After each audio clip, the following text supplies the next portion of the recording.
Hey everyone, it's me Ryan here, and today we will be taking a look at this. This right here is the ASUS ZenBook Flip. It's quite an interesting laptop. For only under 1.9K SGD, you're getting quite a lot in terms of specification and power. You're getting an i7 processor along with 16 gigs of RAM and a 1TB NVMe Samsung SSD, which is quite interesting. As you're only paying 1.9, and the weight wise on this laptop is probably around 1 kg, which is quite good too. So let's dive right into specifications.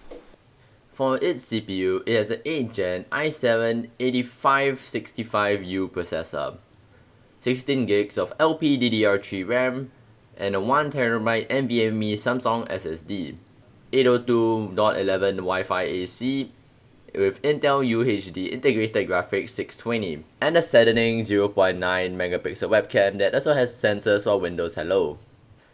For its screen, it's a 13.3 inches screen, which is 1080p and IPS, on a 360 degrees tiltable hinge. Its weight is around 1 kg. It comes with only a delightful color of royal blue. I would wish to see more color options here. It also has a 50,000 mAh battery, which is good enough for 7 to 8 hours of use. For I/O, it has one HDMI port, one USB 2.0 port, and two USB 3.1 Type-C Gen 1 ports, a headphone microphone combo jack, and a power adapter charging port. The things you get with this laptop is simple: a charging adapter, ASUS Active Stylus, a sleeve for the laptop, manuals, and a free McAfee antivirus code. Now for the stylus. It requires one AAA battery that is provided. However, I do wish it was rechargeable. It is quite responsive on the screen of the laptop, and it allows you to draw quite decent things, though it doesn't really feel like a proper pen and there's some weight to it compared to a normal pen. But the controls on it is a bit limiting. I do wish there was more controls on this pen, such as pressure control too. For the keyboard, it's decent. It has good travel and a nice click to it, making typing quite a joy. There's a dedicated number pad on the trackpad, however, the idea is great but not really that well in practical usage unless you're using the laptop solely as a calculator, as reaching down to this numpad isn't really ergonomic. Build quality is actually quite good. There's no flex on the keyboard or on the screen too, like most modern laptops of today, as you compromise a bit on build quality to have a lighter weight. It mostly has a metal and plastic construction, with plastic near the heat vents, hinge, and the top of the laptop.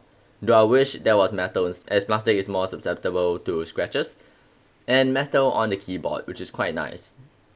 I do like that the hinge of the laptop lifts the laptop slightly above the ground to make typing a lot easier, so lets the laptop suck in more fresher air, which would help in thermals. The touchscreen is also made of glass, which makes the fingerprints less noticeable. However, it isn't very easy to clean off when you do get fingerprints. However, it's super glossy so it does reflect a bit of the background, leading to some glare. This laptop has shown how far technology has come in 4 years. As you can see, this is a Lenovo Yoga that used to cost 3K, and you do get lesser storage, as you only get a 512GB NVMe drive, which is quite premium of that time. So nowadays you do get more performance for less, thinner bezels, and a larger battery for under just 2K. To be precise, this laptop is just around 1.9K. The only thing that sucks about laptops nowadays is the adaptation of Type-C. As letting go of HDMI and normal USB ports as the world moves on is quite annoying to work.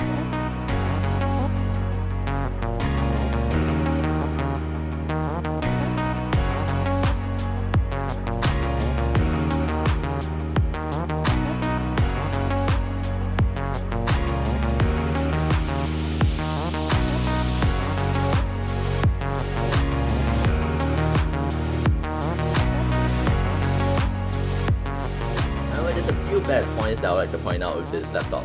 I wish to see front-firing speakers. Yes, the built-in speakers on this laptop is already far superb compared to some other laptops out there. The webcam being 0.9 megapixel is quite lackluster. I would wish to have something a bit more clearer, as sometimes if you have a conference call with people, you do want to see each other a bit clearer than just having a 0.9 megapixel sensor. There's no fingerprint sensor on this laptop, nor an SD card slot.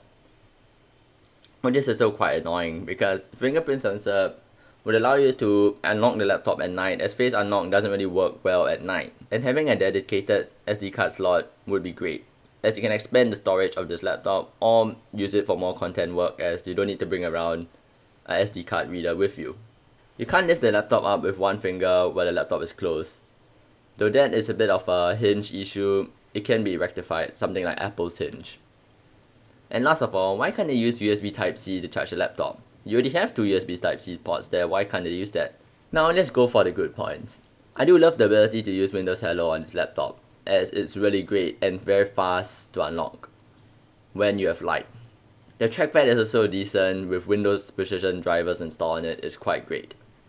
The I/O on the laptop is great, as it allows you to plug in a thumb drive even though you didn't bring a dongle, as it has a full-size USB port there.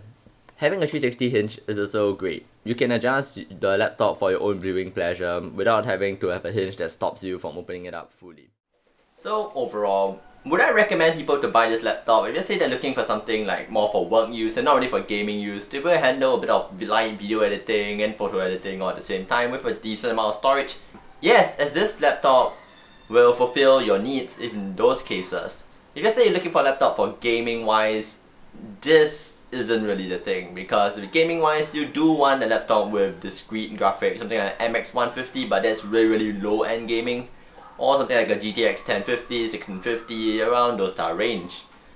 So why do I say that this laptop here is good enough for this type of use? As it has an i7 processor with 6 cores, which is decent enough for light video editing, 16 gigs of RAM, which will be good enough for Premiere Pro, as it's good enough for 4K video timelines. If you do want to run like multiple 4K clips at the same time, you do want to have a 32 gig laptop, but this is sufficient for light video editing. At this price point, getting a 1TB NVMe SSD is actually quite good, as NVMe SSDs aren't cheap, and getting a Samsung one also, which is a good brand, in this type of laptop is quite a good bargain, I would say. Okay, why would you want like 1TB of storage? Well, just say you use this laptop for light video editing, you go on the shoot and you came back and then you just want to, import your footage. You can just import it directly to the drive in here without it working on an external hard drive, which sometimes can fail unless you use an SSD drive.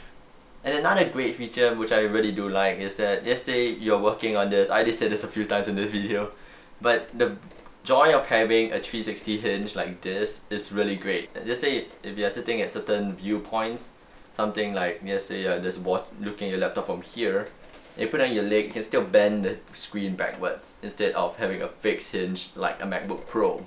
So in all, if you guys enjoyed this video, do leave a like, subscribe, share, comment down below. Now guess I'll see you guys in the next one. Peace out.